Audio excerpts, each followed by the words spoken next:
Salade, il y a des cardes comme on dit en Auvergne, c'est des côtes de bêtes ou de blettes et des céleris, des mange-tout, des petits pois à mange-tout, d'autres salades et des choux-fleurs.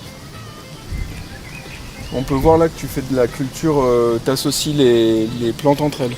J'associe les plantes entre elles. Alors après, bon, il y a des plantes qu'on associe entre elles qui sont, on va dire, des associations qui sont neutres. Tu vois, les salades et les cardes. Alors après, les cardes vont pousser plus vite. Et bon, là, les salades, elles seront bientôt prêtes. Mais les cardes, elles peuvent faire un peu d'ombre sur les salades. Mais ce qui est intéressant, c'est que en termes d'arrosage, c'est des plantes qui vont bien ensemble. C'est l'authenticité de la ferme. Ben, c'est ça. Moi, je trouve ça très important à plusieurs titres parce que tu vois, voilà, ce monsieur, il est enseignant et il est venu me voir il y a quelques jours en me disant, voilà, j'ai plein de plants de courgettes, est-ce que vous en voulez? Donc, c'était très sympa. Je me suis dit, bon, on vous donnera des tomates et tout, c'est très bien de faire des échanges, puis ça renouvelle un peu les variétés, etc. Et il me dit, bah voilà, moi avec le confinement, je me suis mis au jardin à fond et tout. Alors, effectivement, c'est très bien. Alors après, je pense que cette personne, ça ne va pas être un effet de mode, tu vois. Ça a été l'occasion de pouvoir s'y mettre un peu, et puis maintenant, c'est parti. Mais voilà, cette période, c'est aussi se dire, tiens, j'ai des plants de courgettes en trop, bah, je vais aller voir les gens de la ferme d'à côté, on discute, on crée du lien, nous, on lui donnera des tomates, tout ça, c'est des petits gestes. C'est pas ça qui va court-circuiter l'économie des jardineries. On peut aussi se dire que c'est pas de la concurrence déloyale d'échanger des choses avec ses voisins, c'est des choses aussi qu'il va falloir apprendre, enfin réapprendre. Mais moi, ça, c'est des choses j'y vois des gestes, ça rend optimiste pour demain. Voilà, c'est des petites choses, mais il se recrée ce lien de quartier qu'on a perdu depuis longtemps parce que on trace, on bosse, on dépense des thunes et le reste, ça n'a pas d'importance. Beaucoup paillé à l'hiver, tu vois, pour faire un peu de volume. On voit qu'il y a quand même un peu de mycélium qui s'est développé là-dessus. Et après, ça fait maintenant 3 ans. Et voilà, la terre, elle commence à être vraiment bien. Et là, on est sur le dessus. Et quand on va vraiment au cœur de la butte,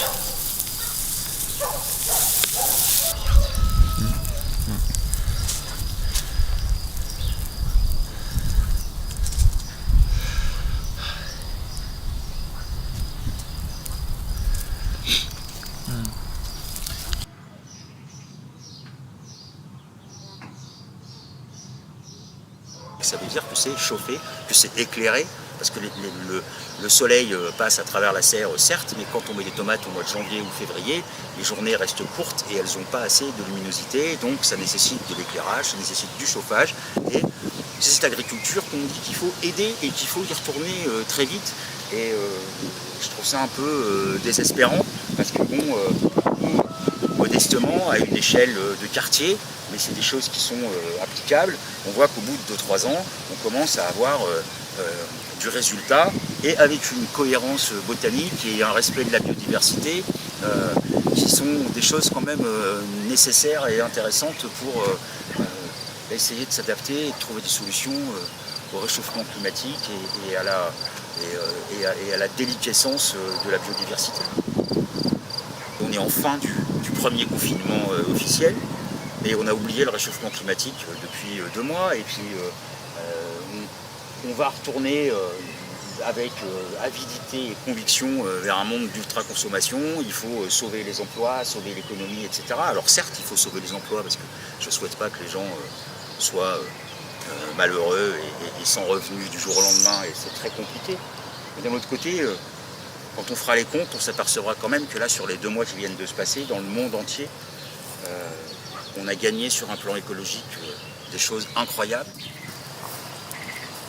Le 6 mai, voilà, ça c'est des tomates c'est des graines de tomates avec la tomate pourrie qui ont été mises dans ce bac et recouvertes d'un paillage de fumier bien décomposé avec un peu de terreau. C'est resté tranquille pendant tout l'hiver et depuis qu'il fait un peu plus beau et chaud et qu'il pleut un peu, on a ouvert les châssis. Voilà le résultat. Donc ça, ces tomates, il va falloir ensuite les repiquer en godet avant de les remettre en pleine terre. Ça, c'est des tomates qui seront en pleine terre dans 15 jours au minimum, c'est-à-dire vers le 20 mai, 25 mai, donc après, comme on disait autrefois, après les seins de glace.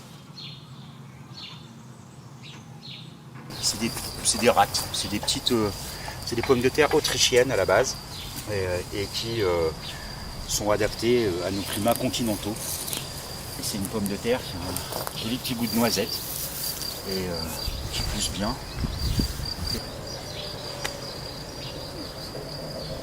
Comment ?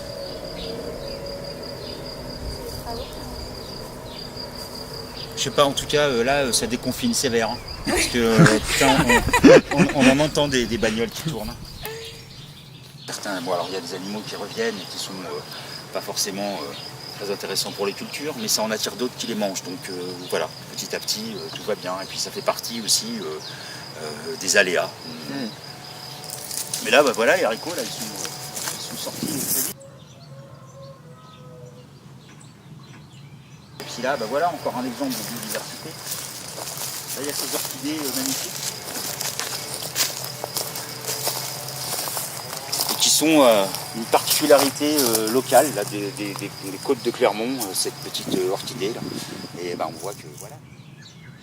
Et là par exemple, et ben, voilà, ce bassin il est rempli, il y a une grenouille dedans. Là on a remis de l'hémorocale, c'est ce qu'on appelle le lys d'un jour, qui va faire des grosses fleurs oranges qui vont se renouveler tout l'été, mais c'est surtout que c'est intéressant, ça va tenir cette butte. Là bon voilà, là il y a des iris. Et tout ça va faire que cette zone, elle va... avant, bon, c'était un trou qu'on a bien nettoyé aussi parce qu'il y avait du métal, des bouteilles vides, des trucs. Bon.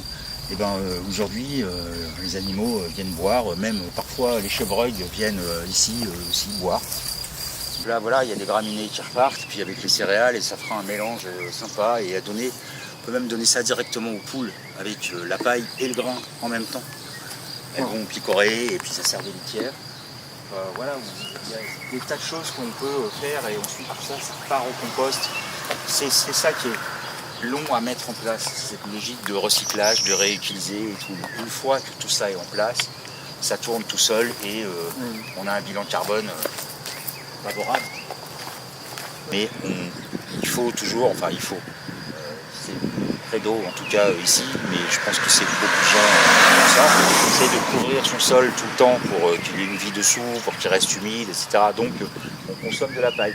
Alors après, on peut utiliser tous les adventices, toutes les mauvaises herbes une fois séchées. Ce qu'il y a, c'est qu'il faut éviter qu'elles soient montées à graines pour s'en servir de paillage, parce qu'autrement ça repousse très vite, mais n'importe quelle matière végétale peut servir de paillage et c'est mieux que de laisser son sol nu.